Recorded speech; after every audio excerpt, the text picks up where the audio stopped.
আসসালামু আলাইকুম ভিউয়ার্স, আশা করি সকলে ভালো আছেন। আজকের ভিডিওতে আরও একটি ইউনিক স্টাইলের ফুল তৈরি করব।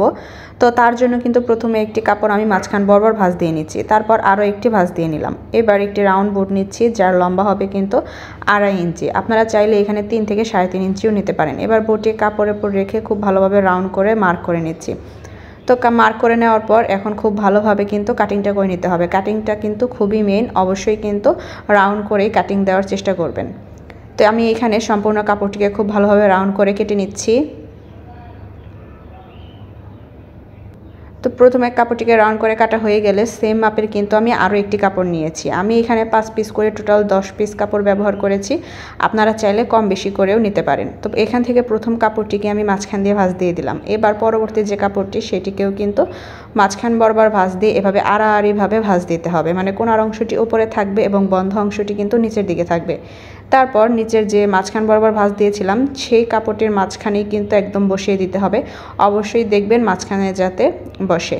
এবার সুই সুতা দিয়ে নিচের যে বন্ধ অংশগুলো রয়েছে সেইখান থেকে কিন্তু সেলাইটি করব। তো প্রথম কাপড়টিকে কিন্তু দেখতেই পাচ্ছেন আমি কিভাবে সেলাই করে নিয়েছি। এবার আরও একটি কাপড় নিলাম, এটাও কিন্তু মাঝখান দিয়ে ভাঁজ দিয়ে দিচ্ছি। এবার পরবর্তী আরও একটি কাপড় নিয়ে এটিকেও কিন্তু এইভাবে আড়াআড়ি করে ভাঁজ দিতে হবে। তারপর কোনার অংশটি কিন্তু ওপর দিকে থাকবে এবং বন্ধ অংশটি কিন্তু একদম নিচের মাঝ বরাবর থাকবে। এবার নিচের বন্ধ যে অংশটি রয়েছে সেটিকেও কিন্তু খুব ভালোভাবে এখানে সেলাই দিয়ে নিচ্ছি। দেখবেন যাতে ওপরে নিচে দুই সাইডেই সেলাইটি ওঠে। তো এখানে কিন্তু আমি দুটি পাপড়ি সেলাই করে নিয়েছি। সেমভাবে আরও একটি কাপড় সেলাই করে নেব, মাঝখান দিয়ে ভাঁজ দিয়ে দিচ্ছি। তারপর আরও একটি কাপড় এভাবে আড়াআড়ি করে সেলাই দিয়ে ভাঁজ দিয়ে দিচ্ছি।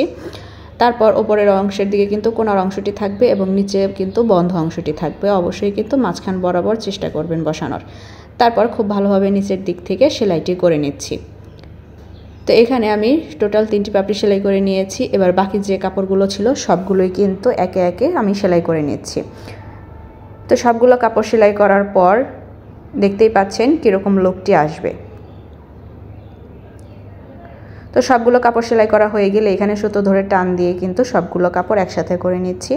এবার খুব ভালোভাবে 2 থেকে 3টি গিট দিয়ে নিচ্ছি। অবশ্যই গিটগুলো একটু মজবুত করে দেওয়ার চেষ্টা করবেন যাতে খুলে বা ছিঁড়ে না আসে। তো আমি এখানে 2 থেকে 3টি গিট দিয়ে নিচ্ছি।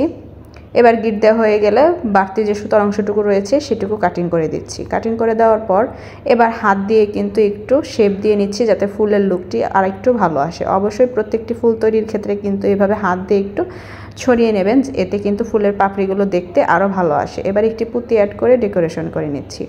ভিডিওটি ভালো লেগে থাকলে অবশ্যই আমার পেজে একটি লাইক, কমেন্টস অ্যান্ড শেয়ার করবেন এবং ভিডিওগুলো আপনাদের কাছে কেমন লাগে অবশ্যই কিন্তু আমাকে কমেন্ট করে জানাবেন। আর হ্যাঁ, অবশ্যই কিন্তু একটি ফলো দিয়ে রাখবেন এবং আমার ছোট্ট একটি ইউটিউব চ্যানেল রয়েছে ড্রিমস ফ্যাশন, সেখানেও সাবস্ক্রাইব করতে ভুলবেন না।